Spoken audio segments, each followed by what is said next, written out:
of you are freshmen? Okay, so most everybody. How many are from Pennsylvania? Are you from this area? Okay, so you're familiar with PPL. So basically, I'm going to start with my background.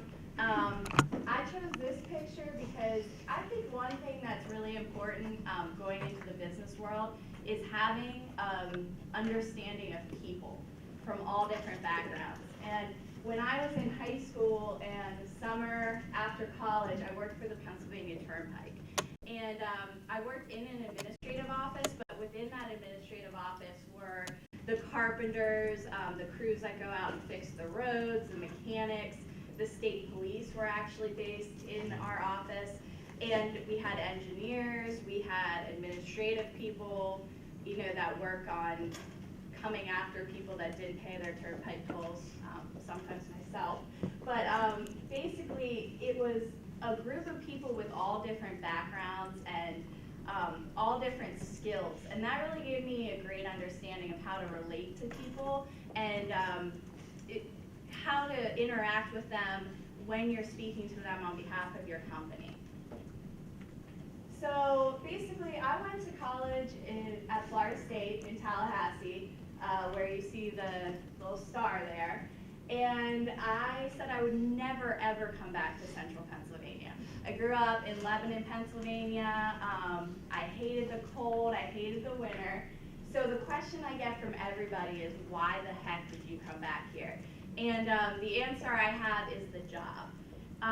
The advice I give to you guys is experience as many internships as you can. When I was in college, I did several different public relations and advocacy types of internships. And advocacy is a type of communications where your clients are basically politically motivated. They want to get legislation either passed or stopped. That's going to help their cause if they're a nonprofit, or their constituents or clients if they're a nonprofit, or it's going to help their business in some way. So I worked at a lot of different firms. When I graduated, I had a job offer in Tallahassee, Florida at a firm, and also a job offer up in Harrisburg at a firm called Bravo Group. And I just really thought about it, and the experience I had gotten at Bravo Group as an intern was a much deeper experience than I had gotten in Tallahassee. I was already really involved in projects. The cultural fit was really good, which is something, if you have a choice between jobs after internships, you want to think about, where do you think you're going to have impact? And that's what I did. I came back to central Pennsylvania. I've kind of gotten used to the winter, and I'm really glad that I did. So the first firm I worked at, I mentioned, was Bravo Group. And I worked on the communications side of the business. There's also government lobbying side of the business, where it's lobbyists going into the Capitol, representing their clients, trying to educate and persuade legislators or agencies on what that client needs. So basically, I worked on the communications side. So we had two different types of clients. One was the client who, like I said before, wanted to get legislation passed or stopped for some reason. And another was the type of client who, for instance, I had a cyber charter school as a client, and they just wanted to advertise, they wanted to market, they wanted to let K through 12 students and their parents who couldn't attend traditional school or felt that it wasn't working out for them know about this option that was relatively new at the time. So I wrote advertisements, I pulled together strategic communications plans. One of the mottos of our president of the firm was, when you need a friend, it's too late to make one, which is something that Mark Twain said. And that was really based on the fact that a lot of our campaigns were based around finding allies that had a like-minded position. So one of the first campaigns I worked on was for the American Cancer Society, was our client. And, oh gosh, I'm dating myself now, but this was back in 2007. We were trying to pass the indoor smoking ban in Pennsylvania. So a lot of the bars and restaurants you may go into now, you can't smoke. if they serve over a certain percentage of food. That wasn't the case back then, and you had a lot of workers in those restaurants that were exposed to secondhand smoke constantly. And basically the health groups realized that the study showed about 7 people died every day from the effects of secondhand smoke. So we didn't want to go in there just with the side of, the American Cancer Society. We found restaurant workers, we found taverns and bars that were actually on our side, which was very unusual because they have been fighting against this. The American Cancer Society teamed up with the Lung Society, Clean Air folks, and we put together a whole coalition and held events and got advocates, regular people who cared about their son or daughter that was working in a restaurant filled with smoke every day. We had OBGYNs that would write into their legislators talking about their patients who were pregnant and had a job in a restaurant where they were exposed to smoke every day. So that's kind of how we pulled those groups together. Everyone said we'd never be able to pass that legislation because the tobacco lobby was so strong, but it passed. There is that loophole about how much food a restaurant sells. If they don't sell a lot of food, the percentage of their whole budget, they can still allow smoking, but that's something those groups continue to work on. So that's kind of just an overview of what I did at Bravo Group. One of the things about relationships in general, I just want to stress every single person you meet here in college, your professors, your peers, people you meet when you're going out and just having fun, all of those people could become important to you sometime in your life, for your personal life or for your career. And I actually ended up at PPL Electric Utilities because they were one of my first big clients when I was at Bravo Group. And I realized when I was at Bravo Group that I had an interest in the electric utility side because at the time rate caps were coming off and rates were going to raise about 30%. And I realized almost nobody understood electric utilities and now shopping for your supplier, which is a thing because of competition. And I could just, in a geeky way, I kind of got interested in it. Going into this campaign, I think I was about 23 or 24, and I just thought electric utility, it's going to be 60-year-old men in suits, like very stodgy, very stuffy. But the clients we worked with at PPL were nothing like that. They kind of changed my view of the industry because so much was changing at that time, and they were actually finding ways to be innovative. And it was one of my more exciting clients, which really surprised me. So I think it was 2014, I felt, I had grown all that I was going to grow at Bravo Group. I had a great experience. And this is just kind of a tip. From my experience, I feel like when you are at a place in your current job where you feel like there's nowhere else for you to move, or you're really not learning anymore every day, it might be time for you to look for a new opportunity. And so I was there for about 7 years, started looking for jobs, and the job was open for PPL. And that's where those relationships helped me. I kept in touch with the clients. We had email on things long after they weren't a client anymore. And I ended up getting the job as Regional Affairs Director. So at the time, PPL Corporation owned, this is one of these boring charts you'll look at a lot in business, the org charts. But PPL Corp owned a supply business. So the generation was all the power plants that PPL used to own in the state. And then there was also Energy Plus, which is one of those competitive suppliers that actually sell you the electricity. I've always been on the utility side. So does anyone know what PPL Electric Utility, our function, actually is? Bueller? Distribution. Yes, perfect. So that's kind of one of the misnomers about PPL Electric. We only deliver the electricity. So I'll go ahead here. I kind of describe it to people who don't understand it as we are like the FedEx or UPS of the electric product you're buying.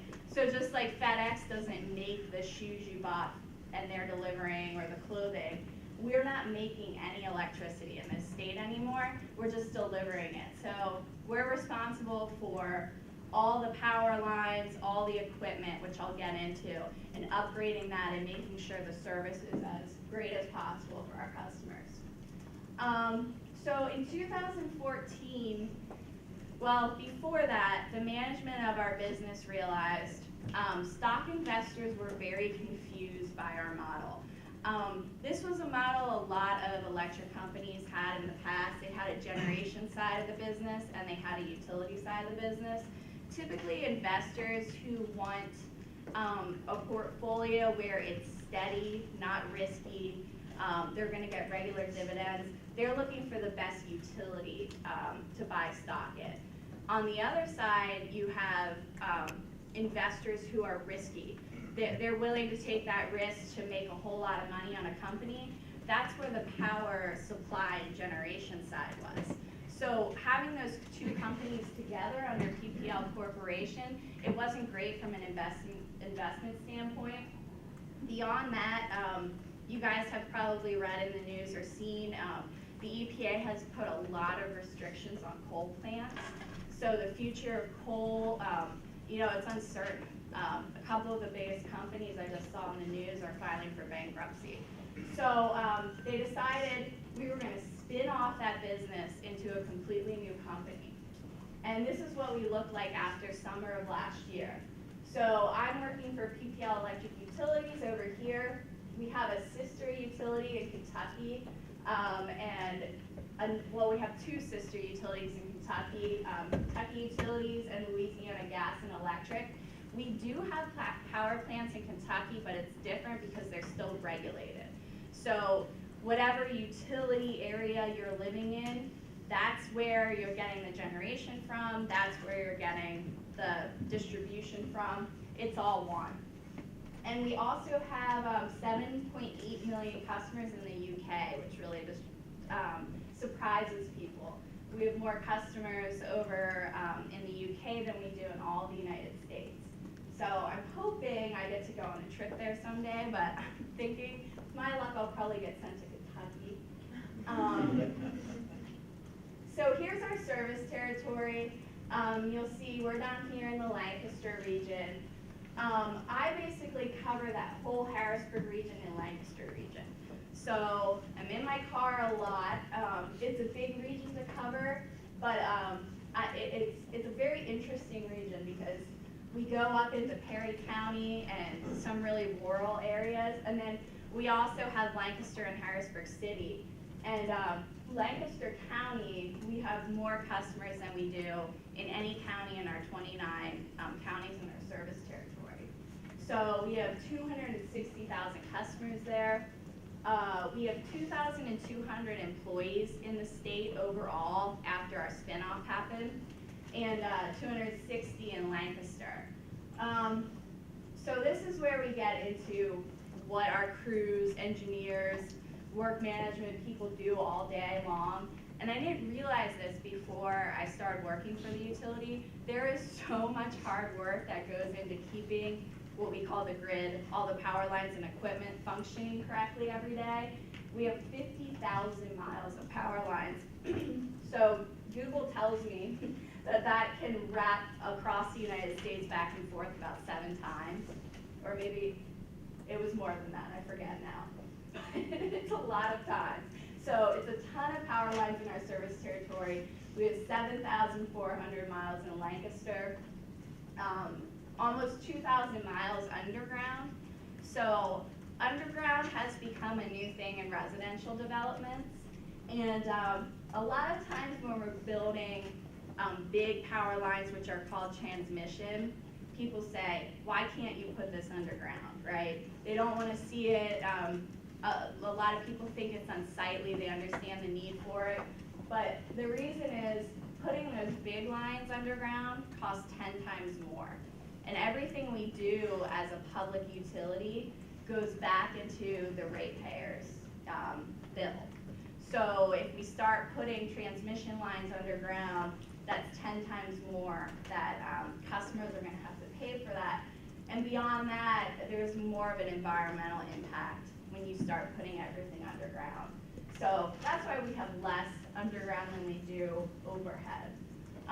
We have 61 substations in Lancaster. So our substation crews, they're guys, like some of them went to Thaddeus Stevens, if you guys are familiar with that. It's a tech school. They're electricians by trade, most of them, not actual linemen, which is a whole different school. So this is just the basics. I'll try not to bore you too much. It's generated at a power plant, right? Like there's one out in the river called Bruner Island, close to here. It's actually in York County. It goes into the transmission line. So this is, like, consider it the highway of electricity. It's a ton of voltage. These are the big towers you're seeing. It can be anywhere from 500,000 volts down to 69,000, so you'll hear 69 kV. So then it goes, when you see like all that electric equipment on the side of the road and like a little contained area with a big fence around it, I never really knew what a substation actually did. What it's doing, before I worked for PPL, so what it's doing is it's taking that high voltage from the transmission lines and stepping it down into a lower voltage that is safe to carry on those smaller lines that you see running across the side of the road on the wooden poles. Those are distribution lines. So those are like, you know, if you're equating it to traffic, those are like the local roads going through your neighborhood. So those are the distribution lines. Then it gets up to the pole, and you'll see that thing at the top of the pole that looks like a round tin can. That's actually a little transformer. So that's stepping it down another step, so it can be delivered in your home.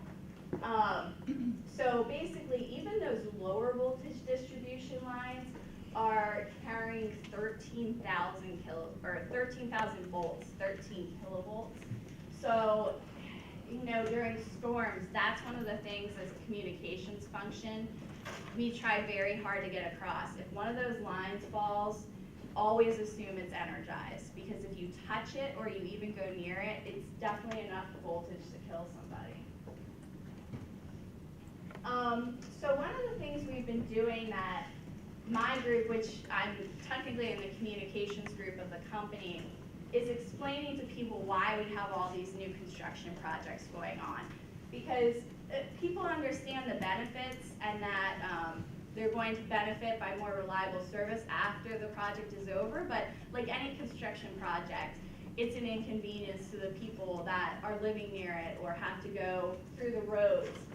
So we're actually investing $4.7 billion over the past decade in our infrastructure improvements. And that's because a lot of the lines that were built in Pennsylvania and other states date back to the 1920s, 1940s. So we have some wooden transmission lines that, I think it was about 6 or 7 years ago, a huge windstorm came in and it actually blew over some of our wooden transmission lines, which is not a good thing. So when a transmission line goes out, that can be anywhere from 15,000 customers to 40,000 customers are just out of power. So in 2007, our engineers and our planners got together and they wanted to get out ahead of all this aging infrastructure. You guys probably see it all the time if you're reading the news. The same thing is happening with bridges, but unfortunately not all states got out ahead of it. So you see a lot of the infrastructure failing, and it's one of the things our country, you know, really needs to get on top of. So we embarked on this plan, everything we're going to upgrade, all the new power lines we'll need to meet the growing demand. And $5.7 billion will be invested over the next 5 years to continue making these improvements. So there you'll just see the money. And this is the biggest investment we've made really since the 1980s, I believe, when our system really started expanding because of population growth. Okay, so here's some of our programs. This is actually really cool, again, in a geeky way. My background, as you heard, is communications, so I'm not an engineer, but this box, it goes up on top of the utility pole. It's called Smart Grid. And what happens is, after it's installed, say a tree comes down on a power line during a storm, the linemen used to have to go drive that entire line and see where the problem was. And then sometimes they could go to a pole and pull what we call a switch, and that switch basically isolates the problem. They were able to sometimes reroute power around the problem with that switch that closes and opens the system. But say it was the middle of the night, that lineman would have to get a page call, get his clothes on, drive into the service center, get out to the line. All of that could take, depending on where the line is, maybe an hour or so. With these boxes now, sorry about that, our engineers sitting in our control center can see exactly where that problem is when the tree falls down. They hit a button on their computer, they isolate the problem, and then they can reroute power around that damage. So a lot of times, if there's like 1,000 people out of power, and we have a smart grid device on that circuit, when they hit that button and reroute, they can get maybe 700 to 800 of the customers back in service within just minutes, instead of waiting for the actual physical repairs to be made. So the Smart Grid pilot was in Cumberland and Dauphin counties in 2014, and the results were really great for customers. So we started installing it all over. 2016, I'm not sure the exact number yet, but more than 130 devices are going to be installed in Lancaster. So we're trying to get to the point where every circuit will have a Smart Grid device. So that's like, when Hurricane Sandy came through, we can just keep rerouting people back into service and hopefully get to the point where customers aren't without power for days and days when those huge storms hit. So we're also building new transmission lines and the smaller distribution lines where they're needed. A lot of planning goes into that from our engineers, figuring out where growth is happening. So just here in Elizabethtown last year, Nordstrom's was putting a new warehouse, a distribution warehouse in, and there wasn't going to be enough power, there wasn't going to be enough infrastructure to get the power they needed to the warehouse. So we had to put a new line in for that customer, which actually benefited all the other customers in E-Town Borough, because now if something happens to the other line, there's a backup to reroute the power onto. There's more capacity. So this is really cool. This is Harrisburg City. Did anybody ever notice in cities there aren't power lines above ground? So did you guys ever wonder where it's coming from? Under, yeah, so it's this system called the LTN. And this is funny because a lot of my friends live in Harrisburg City, but they've never realized they don't have above ground power lines. It's just something people take for granted. So when you're walking through a city and you see the grate, and sometimes there's steam coming out of it, that's actually where all our transformers and electrical equipment are, under the ground. And that grate's needed because it gets so hot. It needs an area to vent. So if anyone ever makes fun of you for not wanting to walk over that grate, tell them that you know what's under there. So yes, I don't walk over them. So basically that's where our LTN system is, and that stands for Low Tension Network. Our guys last year put in switches all over the LTN system so they can do the same thing with the underground that I talked about with the Smart Grid. And that's even a bigger benefit underground, because the same thing happens if something goes out underground. It's harder to diagnose exactly where it is. Also, our LTN guys have some stories. There's rats down there about this big. They've sent me pictures. Rats chew through wires. These guys are really brave, basically, because it's a dangerous job and there's a lot of critters down there. So they would have ordinarily had to go down there in the middle of the night and diagnose the problem. And now this automated equipment, the grid operator can do it from a computer. So here is where we get into, I say controversial, but an area where we need to maintain our lines for the best service for all our customers, but not all customers are happy when we have to trim trees in our right of way. So we've really done a lot of education in the last 5 years about why we need to do this. And you know, it's the same thing, especially if it's a line like a transmission line carrying more voltage. If a huge tree limb comes down on it, that's gonna cause a lot of people out of power. So we've been trimming more trees and clearing our right-of-ways to make sure they're safe for the customers. And since we've been doing this education on why it's needed for the last 5 years, we get very few complaints now. And it helps because people are seeing the difference. When there's storms, they're seeing they're not without power anymore if they live near one of the power lines or have one on their yard. So all of this work, we're having 20% fewer outages today than we did in 2007. We expect another 20% improvement by 2019. And we're actually seeing customers notice this, which is great on social media. Some of our guys will tell you, unfortunately, electric utilities is sometimes a thankless business because most people, including myself before I worked here, you don't think about your electric company until you A, get the bill, and you're annoyed because it's a bill, and B, when the power goes out, and you want the power to come back.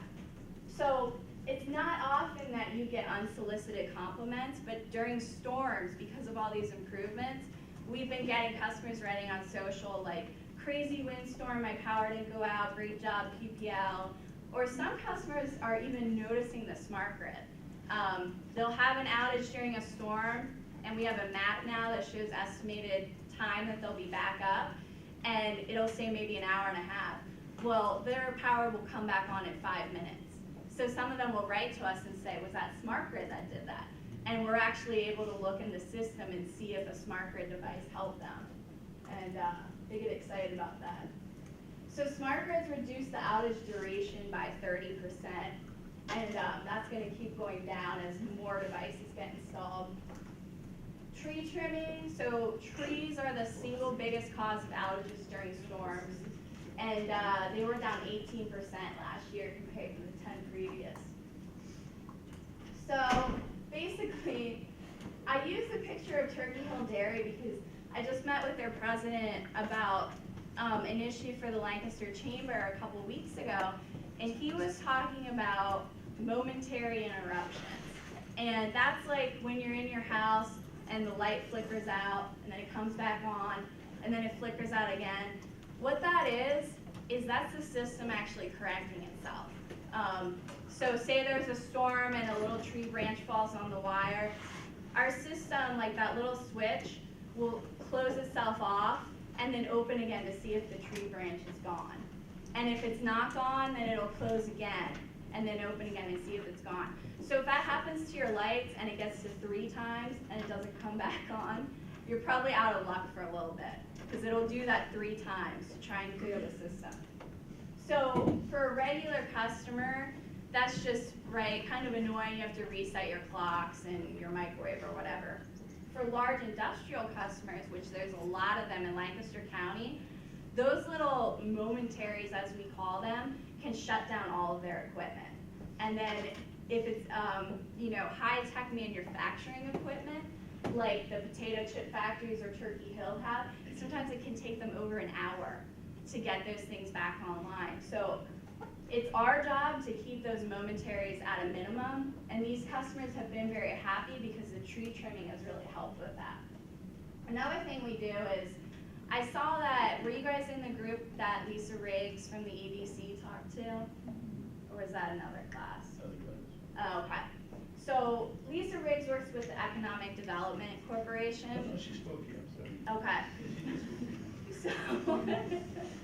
So basically, we work with the EDCs, Lisa and John included.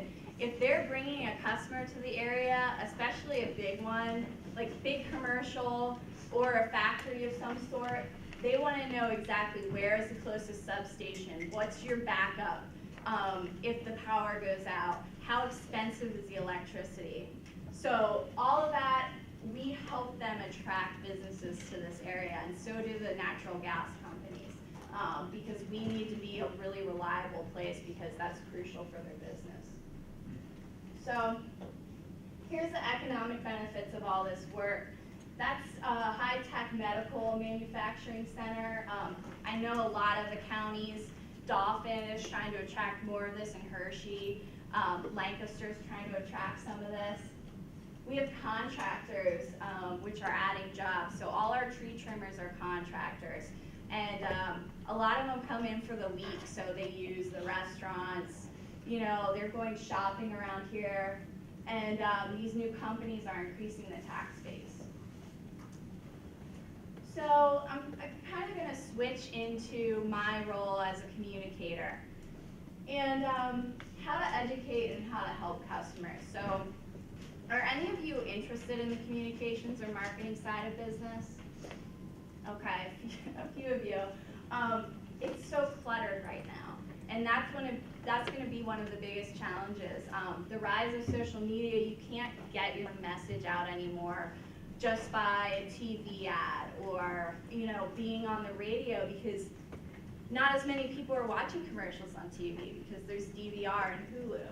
And every time you're on social media, there's a million targeted ads, and we're just kind of becoming immune to it.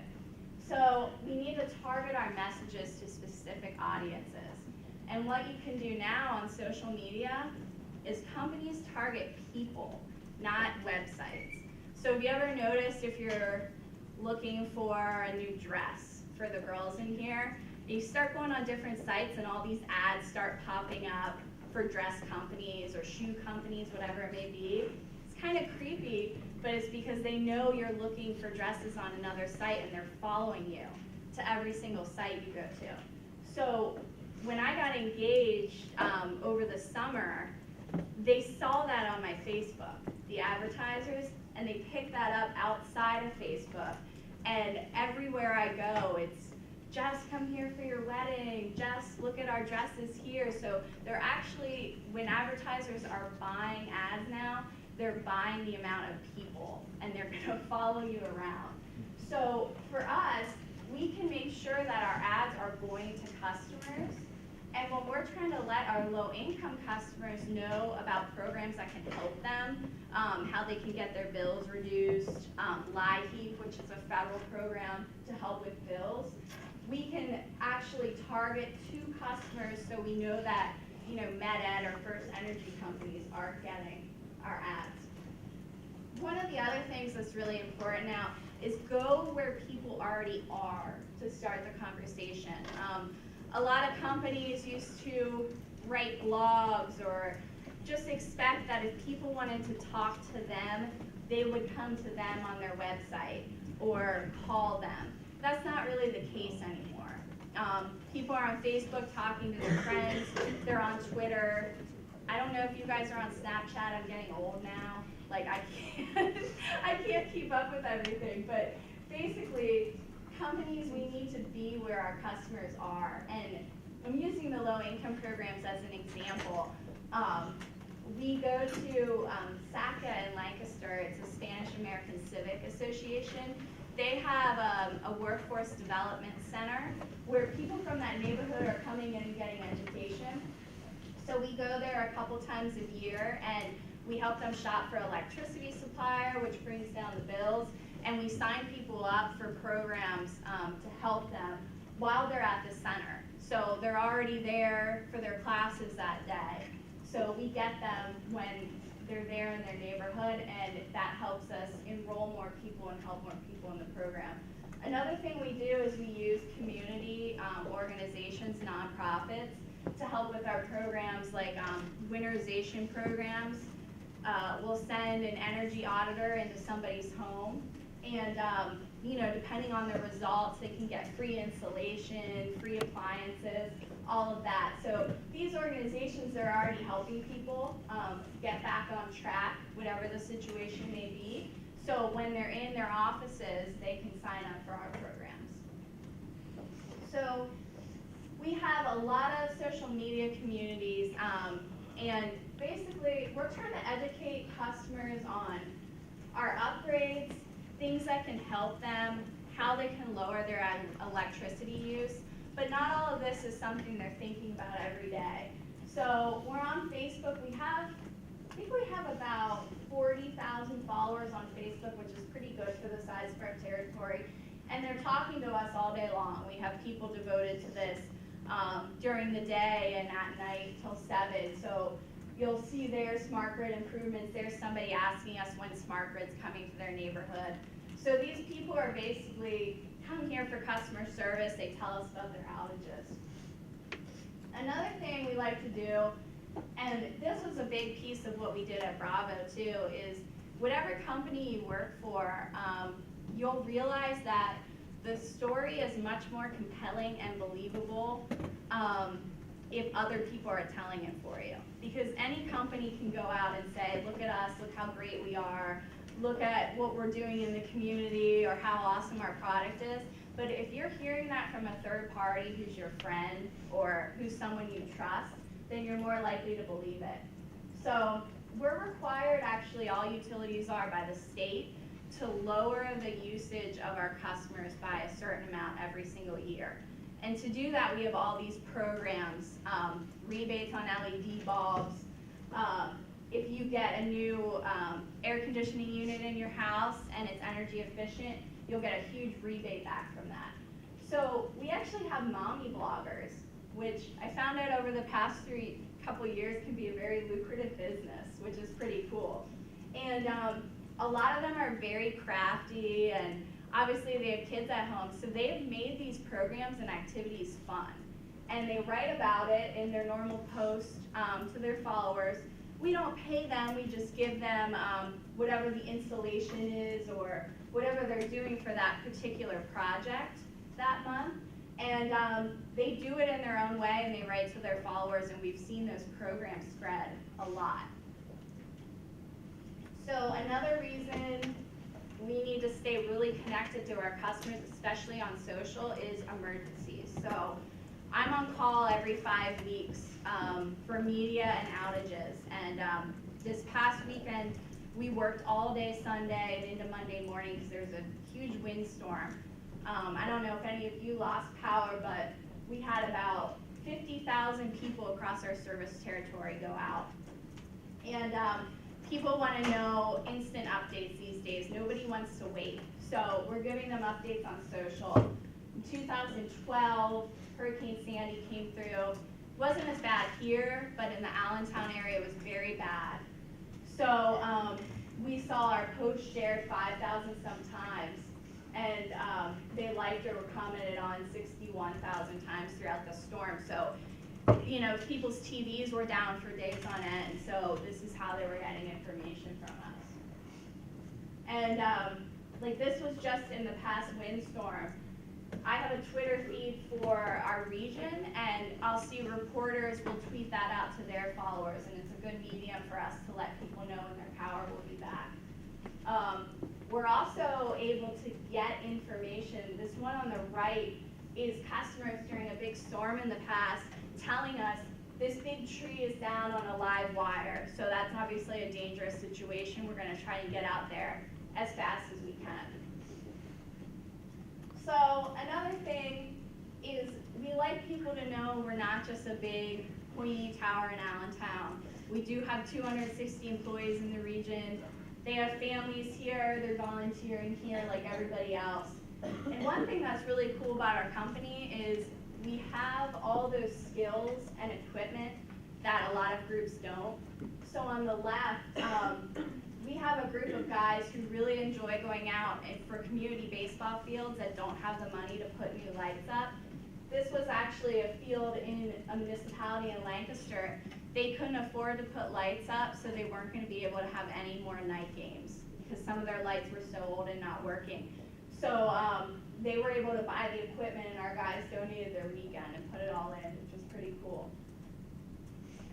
And then one of the parts of my job that's really fun is I get to determine sponsorships for this region, and that's based on our focus areas, which are education, which is STEM and pre-K focus, community revitalization, which can be affordable housing or a lot of things can fall under community revitalization, including like building a playground in an area where underserved children don't have anywhere to play. And the third is workforce development. So that's maybe an issue Lisa talked to you guys about when she was here. And I don't know if you guys were in the group with Tom Baldridge from the chamber. People are very concerned about the future of this area because it's aging. So if you guys want to stay here and work, that's awesome. You will be in very high demand when you get out, because there are certain jobs like STEM jobs, science, technology, engineering, math, and actually high-skilled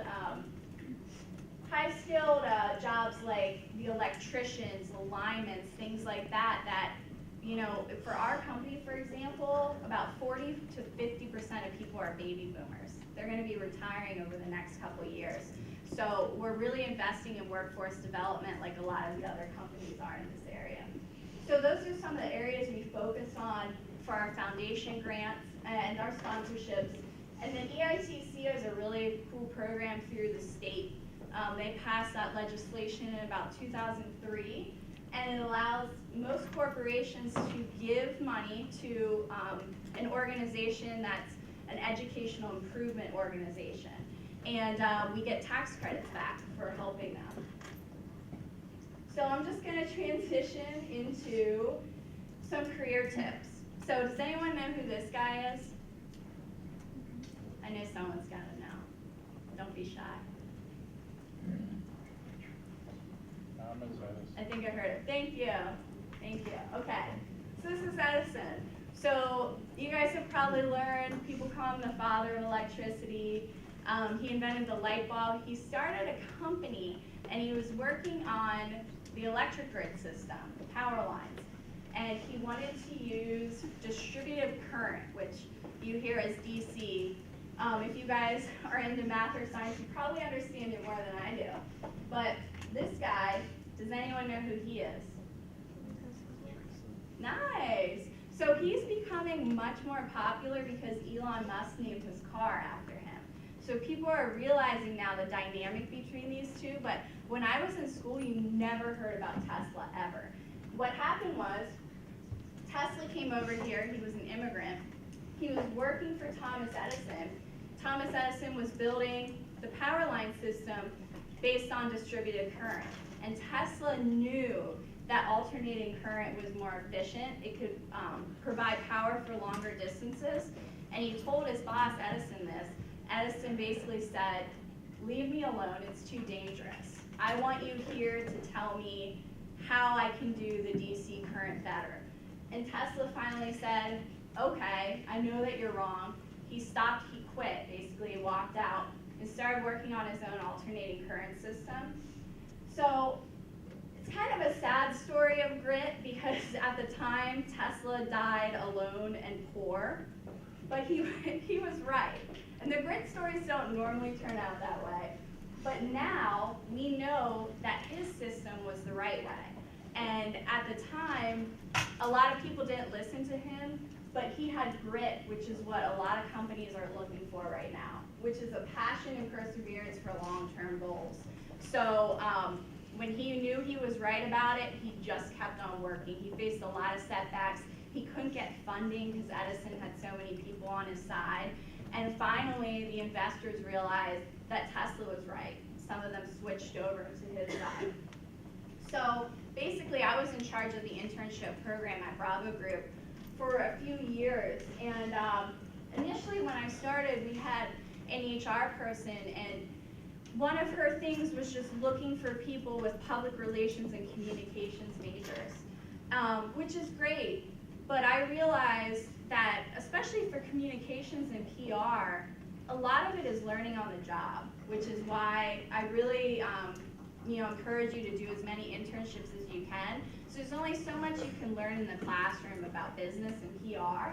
So we started realizing we want to look for candidates who are involved in a lot of different things, who have had a lot of experiences, who are going to work really hard and dive into projects. And they didn't have to be a communications or PR major because we were looking for people who had grit. And now at our company, this is one of the things in the interview process. All our hiring panels go through this to find this in candidates, and it's becoming something that people, when you go out for interviews, are going to be looking for. So what grit gets you?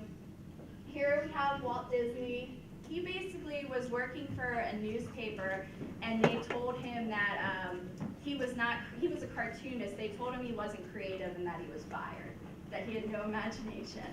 So he went on to actually buy the company that owned that newspaper. So I guess he kind of showed them that they were wrong. Derek Jeter, great athlete, but he was, thank you. I didn't know how the Yankees would go over in this room, but one of my favorite players, he never gave up. He isn't the best athlete in the game, but he practiced harder than anyone else. And then there's Steve Jobs, which I have a question mark by him because he did have grit. He was actually fired by the board of Apple and came back to take it over and change the world of technology as we know it. But there may be something as too much grit, because he often, from what I've read and heard, treated people like objects and didn't treat his team very well. And so that's an example of someone who may have went over the edge even though they were very successful. So grit can also help you with innovation, basically. And somebody really smart, I don't know who, said this phrase.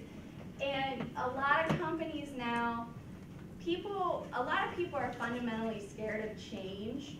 But even companies like Electric Utilities, or if you're working in state government, sometimes their processes haven't changed for a long time, and they're realizing in this digital age that there's going to be better and more efficient ways to do things. So when you start out, even if you're working underneath somebody, if you identify a better way to do something, don't be scared to talk to them about it. Obviously, you need to approach the conversation in a really respectful way, but if you can identify something that's not working as well as it should be, and you can suggest a better way, that is going to be, you're going to be highly regarded by your employer for being innovative. And then just some thoughts on leadership. I want to be able to answer some questions, so I'm trying to speed up here, but basically, Dwight D. Eisenhower said this, and it's one of my favorite quotes. When you get into a company, don't feel like you need to be professional, you need to be respectful, but don't feel like you can't be a human. Keep your sense of humor. Keep what it is about you that is special, and I think people really respect that. And when you're leading teams, if you can make a joke about yourself, you can make people feel better in a stressful situation, that goes over very well with team members. Some simple things I've learned throughout the years. I've led a lot of communication teams at Bravo Group, and now I'm in a position where nobody directly reports to me, but on the communication side of our business, it's often our job to give suggestions to people who are even above us in the organization on the best way to approach a situation. So that can be a sensitive topic when you're trying to lead somebody or give them advice when they're actually above you. So there's ways to go about that, and just remember the loudest person is not always right. Approach conversations in a respectful way. Listen to the other side of you. And if you're leading a team, these are simple things. I mean, you learned in kindergarten, but you'll be surprised when you get in the business world how many people forget them. Give credit to your team members. And if you're leading a team, whether here in school or on the sports field, ownership is typically the key to accountability when you have to delegate. So if you're delegating something, don't hover over that person and make them do it the exact same way that you would do it. Let them own it, and they're going to feel much more valued, and they're probably going to do a much better job. This is one thing, just a bit of advice, an Albert Einstein quote: "Everyone is a genius, but if you judge a fish on its ability to climb a tree, it will live its whole life believing that it's stupid." Everybody has strengths, everybody has weaknesses. I encourage you to try to get better at your weaknesses all the time, but I've seen people throughout the course of my career, clients, otherwise, because of their parents or what peers suggested to them, they went into a career that was fundamentally not right for their personality and who they were. And you know, try not to do that because you're not going to be truly happy when you do that. And when you're building a team later on at your job, try to pick roles for your team members where they do have strengths in that area. So that's what I have today. We have a few minutes left for questions. Yep. Does anybody have any? That's what they say that you were a history and poli-sci major. Yes, yeah. How did you get interested in communications?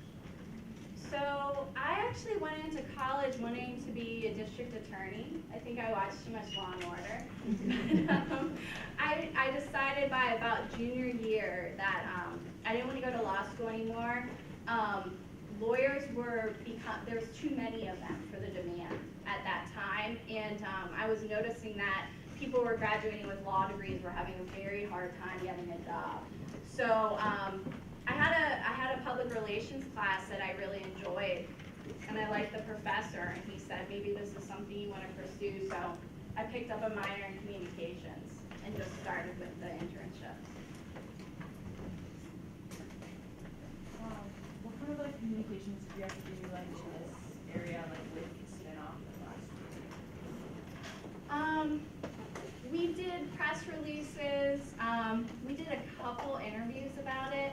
It was interesting because with the spinoff in this area, the media, they weren't as interested in it as if they were in Allentown. Because in Allentown, it affected more jobs.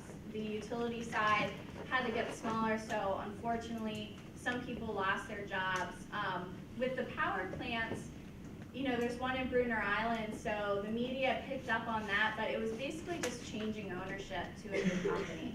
So it's interesting because some people in this area, they'll still call me for power plant issues, so I have to pass them over to Talent Energy. But so we did get the word out, but it wasn't something that media made a big deal about. Hey, speaking of Bruner Island, is there any talk in your industry about nuclear generation? It's interesting because, yeah, the industry as a whole, you know, there's such strong feelings on nuclear one way or the other. We don't have a position on it because we're just delivering now. But yeah, I've read some things. I mean, people say with the downfall of coal, nuclear will be the way to go, but there's always going to be groups fighting against that. So. Because there's no plants that have been built in 3 Mile Island, that's what I'm asking. Yeah. Is there any resurgence and talk about that in your industry? I mean, I haven't seen anything that any companies are actually planning it, more than just people talking about maybe someone should plan it. Yeah. what type of international strategies do you use since the majority of your business is facilitated? So that's a really good question. We actually have a PPL Corporation communications team. So they handle everything in the UK and all our financial updates for the shareholders. So unfortunately, I don't get involved in that, but I know that they work closely with a team on the ground in the UK who, you know, are the equivalent of me over there. So they're involved in the communities. So it's basically like PPL Corp in Allentown oversees the financial side, and then they let the people on the ground do all the community relations and local comm. Do you get to go to a lot of union meetings? You know, I don't. So that stadium, you're talking about the Philadelphia Union, right? It's actually renamed Talent Energy Stadium because that was owned by PPL Energy Plus, which spun off. So, you know, maybe if I called the guy I knew over there, he'd give me some tickets. But I haven't yet, which would be fun. Yeah. That's my last question. So what, I understand that you guys have independent contractors come through and do the maintenance for the lines. So you said that you kind of do some social media to educate the people. Do you use any sort of like geofencing tactics so you can get within the square mile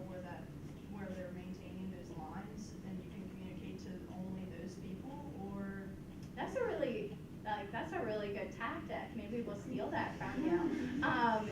We don't currently, our maintenance is interesting. For the distribution lines, it is PPL people doing all that maintenance. The contractor is more on new projects, but if we have to go in and upgrade a line, we still send letters directly to every single home because you know that they're going to receive that. But I could see that in the future as less and less people are actually paying attention to their mail. That may be a really good strategy. Maybe for your mobile strategy. Yeah. Good job. All right. Thank you, everybody. Thanks.